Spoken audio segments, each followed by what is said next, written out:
नमस्कार and welcome to Bharat affairs. आज के टाइम में जो पेंशन स्कीम चल रही है जिसे हम लोग एनपीएस भी कहते हैं, न्यू पेंशन स्कीम भी कहते हैं, और ये जो एनपीएस है इसे रिप्लेस करने वाला है यूनिफाइड पेंशन स्कीम, जिसे रिसेंटली यहाँ पर सेंट्रल गवर्नमेंट ने अप्रूवल दे दिया। आप यहाँ पर देख पाएंगे जो कैबिनेट अप्रूवल है वो यूनिफाइड पेंशन स्कीम को लेकर दी जा चुकी है, और ये डेट है 24 अगस्त का। और इस पर आप देखेंगे दुनिया भर के आर्टिकल्स जो है वो आज के टाइम में पब्लिश हो रही है, जिसमें बातें की जा रही है कि इसमें अश्योर्ड पेंशन्स रिटर्न जो है वो सरकार देगी। और इसके पहले की जो स्कीम्स है, यानी कि अभी जो स्कीम चल रही है एनपीएस जिसे हम कहते हैं, इसके कंपैरिजन में जो यूपीएस होने वाला है इसमें 50% अश्योर्ड पेंशन्स, मतलब कि जो भी आपकी लास्ट सैलरी होगी 12 मंथ की, जिसे हम सुपर एनुएशन भी कहते हैं, उसका जो बेसिक पे है और जो डीए है इसका 50% आपको एज ए पेंशन मिलने वाला है आपका न्यू पेंशन स्कीम के तहत में, जिसे हम यूनिफाइड पेंशन स्कीम भी कह रहे हैं, जिसको लेकर रिसेंटली यहाँ पर कैबिनेट ने अप्रूवल दे दी है। और इस पर आप देखेंगे पीआईबी की तरफ से भी जो अपडेट है वो दिया गया है। 50%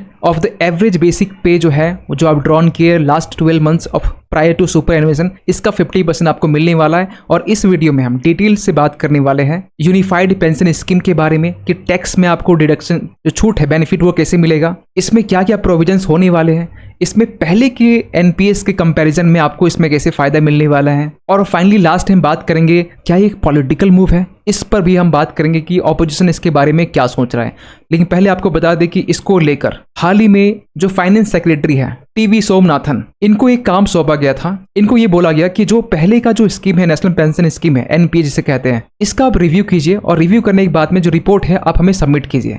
और इन्हीं की तरफ से ये जो सजेशन है रिव्यू करने के बाद में दिया गया है कि एक यूनिफाइड पेंशन स्कीम होनी चाहिए, और इसके बारे में जो डिटेल बताया गया है इस वीडियो में यही हम बात करने वाले हैं। आपको ये भी अपडेट दे दे कि जो डॉक्टर टीवी सोमनाथन है, ये 30 अगस्त 2024 यानी आज से 5 दिन के बाद में ये अब बन जाएंगे 33rd cabinet secretary of India. फिलहाल तो अभी इनकी जो ऑफिस है वो फाइनेंस सेक्रेटरी है, फाइनेंस सेक्रेटरी ऑफ इंडिया है। ये 30 अगस्त को ये खत्म होगा इनका फाइनेंस सेक्रेटरी का पोस्ट, और ये 33rd कैबिनेट सेक्रेटरी का जो पोस्ट है वो 30 अगस्त को ही अज्यूम कर लेंगे। खैर आपको बता दें कि अब तक जो पेंशन स्कीम चलती आ रही है, एक तो होता है ओपीएस जिसे आप ओल्ड पेंशन स्कीम भी कहते हैं, जो कि 2004 से पहले थी। इसके बाद में एनपीएस आता है 2004 के टाइम में। अब यहाँ पर 2025 में अब ये इम्प्लीमेंट होने की बात की जा रही है, और जिसको लेकर 2024 में अब कैबिनेट की तरफ से जो अप्रूवल है वो दी जा चुकी है। और ये जो हमारा यूनिफाइड पेमेंट पेंशन स्कीम है, जिसे हम शॉर्ट में यूपीएस कहेंगे,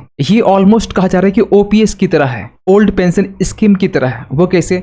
देखिए, ओल्ड पेंशन स्कीम में आपने एक चीज ऑब्जर्व किया होगा, या जिसे थोड़ा बहुत आइडिया होगा, कि इसमें भी आपको जो पेंशन दिया जाता था, क्योंकि कुछ स्टेट में आज भी ओल्ड पेंशन स्कीम चल रहा है, तो 50% जो है आपके लास्ट ड्रॉन बेसिक पे, जो बेसिक पे होता है वो अलग होता है। टोटल सैलरी का एक सबसे बड़ा हिस्सा एक बेसिक पे का माना जाता है, तो जो बेसिक पे का 50% ही आपको दिया जाता था। उसी तरीके से यहाँ पर कहा जा रहा है कि similar to the structure of the universal pay structure जो है वो इस बार भी यूपीएस में यहाँ पर देखा जा रहा है। साथ ही साथ इसमें जो डीए होता है, जिसे हम डीएनएस अलाउंस कहते हैं, वो भी इसमें इंक्लूड होगा। तो जो यूनिफाइड पेंशन स्कीम है, जिसको लेकर कहा जा रहा है कि इससे सेंट्रल गवर्नमेंट एम्प्लॉय जो है 23 लाख ये इससे बेनिफिट प्राप्त करेंगे, और अगर स्टेट गवर्नमेंट अगर इस स्कीम को ज्वाइन कर लेता है तो इसके तहत में 90 लाख जो एम्प्लॉयर है वो इससे बेनिफिट प्राप्त कर सकते हैं। मतलब ये कि ये सेंट्रल गवर्नमेंट के लिए भी है और स्टेट गवर्नमेंट के लिए, अगर स्टेट गवर्नमेंट इस स्कीम को ऑप्ट करता है तो। वैसे डिटेल से हम लोग बात करेंगे हर एक पॉइंट पर कि एश्योर्ड पेंशन्स के रिगार्डिंग क्या बात कही गई है, इसके इम्प्लीमेंटेशन को लेकर क्या बात कही गई कि ये 1 अप्रैल 2025 के टाइम में ये जो स्कीम है वो फोर्स में आ जाएगा, इम्प्लीमेंट हो जाएगा। लेकिन सबसे पहले हम ये समझते हैं कि एनपीएस, क्योंकि बिना एनपीएस के समझे आप फिलहाल यूपीएस जो नया स्कीम की जो हम बात कर रहे हैं इसे आप समझ नहीं पाएंगे। देखिए, एनपीएस के बारे में आपको पता होना चाहिए कि 1 जनवरी 2004 ये अटल बिहारी वाजपेयी जो सरकार थी उस टाइम की हम बात कर रहे हैं, जब एनपीएस को अडॉप्ट किया गया था, जब इसे एज ए पेंशन सिस्टम के तौर पर इसे इंडिया में इंप्लीमेंट किया गया था। और इसमें बेसिकली क्या होता कि एक गवर्नमेंट एम्प्लॉय अपनी तरफ से हर महीने अपनी सैलरी से कुछ कॉन्ट्रीब्यूट करता। वो कितना होता? वो 10% अभी फिलहाल है करंट की बात करें तो। और ये जो नेशनल पेंशन स्कीम था ये गवर्नमेंट एम्प्लॉयज के लिए मैंडेटरी था। उसी तरीके से अगर हम बात करें यहाँ पर यूपीएस के बारे में, तो ये सेंट्रल गवर्नमेंट जो एम्प्लॉयज है या गवर्नमेंट एम्प्लॉयज है, इसके साथ साथ यहाँ पर जो सेंट्रल ऑटोनोमस बॉडीज के जो एम्प्लॉयज है, इसके लिए भी ये जो यूपीएस का जो स्कीम है वो अवेलेबल होगा। दूसरी बात यहाँ पर ये है कि ये सभी स्टेट्स के लिए अवेलेबल है। जितने भी एम्प्लॉयज़ हैं जो स्टेट ऑटोनोमस बॉडीज है उनके लिए भी अवेलेबल है। इवन कि स्टेट यूटीज ये भी अडॉप्ट कर सकते हैं। अगर ये अडॉप्ट करते हैं तो ये सभी के लिए अवेलेबल होगा। इवन जो पहले वाला जो एनपीएस था ये प्राइवेट एम्प्लॉयज के लिए अवेलेबल था, लेकिन जो यूपीएस है वो प्राइवेट के लिए अवेलेबल नहीं है। ये सबसे बड़ा एक बोल सकते हैं कि एनपीएस और यूपीएस है जो सबसे बड़ा डिफरेंस क्रिएट करता है। क्योंकि एनपीएस में आपने ऑब्जर्व किया होगा कि जो प्राइवेट एम्प्लॉयज हैं जो 18-70 साल के जो बीच हैं ये भी इसे अडॉप्ट करके एक मंथली एक कॉन्ट्रीब्यूशन देकर वॉलंटरी इसे ऑप्ट कर सकता था और एक टाइम के बाद में वो पेंशन प्राप्त कर सकता था सरकार की तरफ से। सो अगर हम बात करें यूपीएस के बारे में तो इसमें कुछ प्रोविजन जो आपको जानने ही चाहिए, हर एक नागरिक को जानने चाहिए। सबसे पहली बात तो ये है कि इसमें जो 50% जो एवरेज बेसिक पे है, जिन्हें मालूम होता है कि सैलरी में एक हिस्सा बेसिक पे भी होता है, उसका 50% आपको ये मिलने ही वाला, ये अश्योर्ड पेंशन है, ये तो मिलेगा ही मिलेगा जो आपके लास्ट जो 12 मंथ के जो सुपर एनुएशंस होते हैं उसके अकॉर्डिंग।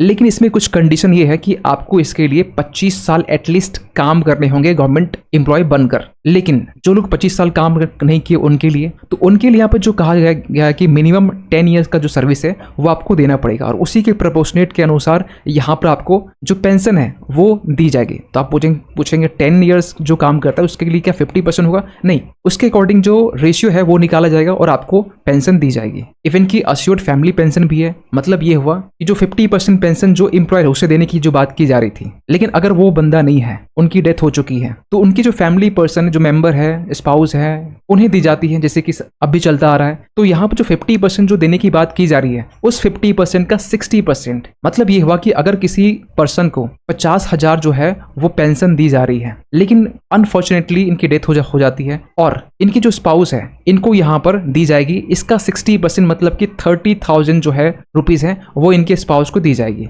दूसरा यहाँ पर ये है नेक्स्ट में कि इसमें मिनिमम पेंशन आपको तो मिलेगी ही मिलेगी और इसके लिए कंडीशन ये है कि जो सुपर एनुएशन है इन पर आपको 10,000 पर मंथ आपको जो पेंशन है मिनिमम पेंशन बेनिफिट ये तो आपको मिलेगा ही मिलेगा। अगर आप 10 साल भी सर्विस करते हैं तो आपको 10,000 तो मिलेगा ही मिलेगा, नो डाउट इसमें। क्योंकि अगर आप 25 ईयर्स कंप्लीट करते हैं तो आपको इसके लिए 50% जो बेसिक पे होता है उसका तो आपको मिलेगा, लेकिन 10 ईयर्स कंप्लीट करते हैं तो मिनिमम जो आपको 10,000 तो पर मंथ आपको मिलेंगे ही मिलेंगे, जो अश्योर्ड मिनिमम पेंशन बेनिफिट है। लेकिन एक सवाल निकलता है कि जो अभी पहले रिटायर हो चुके हैं, मतलब ये इंप्लीमेंट होगा नेक्स्ट ईयर, इसके पहले बहुत सारे लोग रिटायर हो जाएंगे, उसके लिए फिर क्या होगा? उसके लिए एडजस्ट किया जाएगा किस तरीके से? जो भी गैप होगा, सपोज कीजिए आज के टाइम में वो रिटायर हुआ और 25 जो नेक्स्ट ईयर है अप्रैल के टाइम में इंप्लीमेंट होगा, जो इस बीच का जो मंथ है, इस मंथ के बीच में जो भी गैप होगा, सपोज कीजिए कि उसे 50,000 मिलने वाला था लेकिन अभी एनपीएस के तहत में से 30,000 मिल रहा है, तो जो 20,000 का जो गैप है वो एडजस्ट किया जाएगा। और अगर अभी जो नेशनल पेंशन स्कीम वाले जो रिटायर्ड है पर्सन है वो अगर ऑप्ट करना चाहेंगे यूनिफाइड सिस्टम को, जो नया वाला है, इसे भी ये ऑप्ट कर सकते हैं और उसका भी सेम फंडा है कि वो भी जो गैप है उस गैप को फुलफिल सरकार करेगी और जो मार्च 31, 2025 तक जो रिटायर होंगे और जो एरियर बनेगा वो गवर्नमेंट जो है वो उस एरियर को फुलफिल करेगी। इवन की जो वॉलंटरी रिटायरमेंट जो ले लेते हैं सर्विस के लिए, उसके लिए भी यहाँ प्रोविजन ये है कि जो एक सैलरी का जो हिस्सा जो एक एम्प्लॉय देता है और सरकार भी अपनी तरफ से देती है, तो यहाँ पर साफ साफ एक बात कही गई कि अभी फिलहाल जो सरकार अपनी तरफ से जो कंट्रीब्यूट करती है आपके पेंशन के लिए वो है भी 14%, लेकिन इसमें कहा जा रहा है कि यूपीएस के तहत में ये 18.5% देने की बात की जा रही है और ये एक वॉलंटरी रिटायरमेंट जो लेने वाला है उनके लिए भी ये सेम चीजें अप्लाई होगी। और इसके लिए जो सरकार का जो खर्च बैठने वाला है वो कुछ इस तरीके से होगा कि जो एम्प्लॉयज का जो कॉन्ट्रीब्यूशन है आज के टाइम में कितना होता है, 10% एम्प्लॉयज को देना पड़ता है अपने मंथली जो सैलरी है बेसिक पे उससे, और सरकार को देना पड़ता है यहाँ 14% जो करंटली है। ये सरकार इसे बढ़ा के 18.5% करेगी यूपीएस के तहत में, जो कि एक अच्छा कॉन्ट्रीब्यूशन है। और इसके लिए सरकार को जो खर्च है वो आने वाली है 6,250 करोड़ का, वो भी एक साल की हम बात कर रहे हैं, और 800 करोड़ की बात की जा रही है वन टाइम एक्सपेंडिचर के लिए जो एरियर के लिए सरकार देगी। लेकिन सबसे बड़ा सवाल निकलता है टैक्स बेनिफिट इसमें किस तरीके से मिलने वाला है। देखिए एनपीएस, अगर आपको आइडिया होगा, एनपीएस के तहत में आपको जो सैलरी का जो 10% है उसमें जो बेसिक है और जो डीए है वो इंक्लूड होता है, और अंडर सेक्शन 80C/C/D के तहत में आपको यहाँ पर टैक्स डिडक्शन का फायदा मिलता है। इसमें जो ओवरऑल जो सीलिंग होता है वो लिमिट जो होता है वो 1.5 लाख का होता है। लेकिन यहाँ इसमें कहा जा रहा है कि सेम चीजें हो सकती है, लेकिन इसको लेकर जो टैक्स बेनिफिट है अंडर यूपीएस अभी फिलहाल इसको लेकर ज्यादा जानकारी दी नहीं गई है। कहा जा रहा है tax benefits under the UPS are yet to be notified, और इसके तहत में 9 मिलियन जो एम्प्लॉयज है वो बेनिफिट प्राप्त करने वाले हैं। 9 मिलियन तब होगा जब स्टेट के जितने भी एम्प्लॉयज़ हैं और सेंट्रल गवर्नमेंट के हैं टोटल यहाँ इंक्लूड होंगे। फॉर एग्जांपल कि 9 मिलियन में यहाँ पे इंक्लूड होंगे 2.3 मिलियन जो सेंट्रल गवर्नमेंट एम्प्लॉयज़ हैं, 3 लाख जो है यहाँ पे एम्प्लॉयज जो सेंट्रल ऑटोनोमस बॉडीज के हैं, 5.6 मिलियन जो एम्प्लॉयज है वो स्टेट गवर्नमेंट के हैं और 1 मिलियन जो एम्प्लॉयज है वो स्टेट ऑटोनोमस बॉडीज के। अगर ये सब कुछ मिल जाते हैं तो 9 मिलियन मतलब कि 90 लाख जो एम्प्लॉयज है इसे यहाँ पे बेनिफिट मिलने वाला है। लेकिन एक यहाँ पर बात कही जा रही है, जो ऑपोजिशन है, जो कांग्रेस है, वो सेंट्रल गवर्नमेंट जो रूलिंग पार्टी है इसके ऊपर ये क्लेम ये लगा रही है कि ये जो रूलिंग पार्टी है, जो सेंट्रल गवर्नमेंट है, वो जिस तरीके से ओपीएस को लेकर, ओल्ड पेंशन स्कीम में इसको लेकर कहा जा रहा था कि एक बिग फिस्कल डेंट हो सकता है, उसी के बेसिस पर यहाँ पर नया यूपीएस को लाया गया है और ये जो है मोदी गवर्नमेंट के लिए एक यू टर्न है और ये सब कुछ किया गया है लोकसभा का जो इलेक्शन रिजल्ट आया इसको देखते हुए। वैसे बहुत ज़्यादा पॉलिटिकल ना जाते हुए इसको लेकर भी जो यूनियन मिनिस्टर अश्विनी वैष्णव इनका एक जवाब दिया गया है। लेकिन ऑपोजिशन की तरफ से ये भी कहा गया है कि हाल ही में जिस तरीके से जो रूलिंग पार्टी है, जो रूलिंग गवर्नमेंट है, लेटरल एंट्री लाने की बात की गई, फिर यहाँ पर बाद में इसमें यू टर्न किया गया, मतलब किस तरीके से कि इसमें भी रिजर्वेशन दिया जाए। क्योंकि जब ये लाया गया था इसको लेकर भी हमने एक वीडियो बनाया था और हमने कहा था कि इसमें रिजर्वेशन नहीं है क्योंकि हर एक पोस्ट के लिए सिंगल पोस्ट के लिए यहाँ पर वैकेंसी निकाली गई थी और उसमें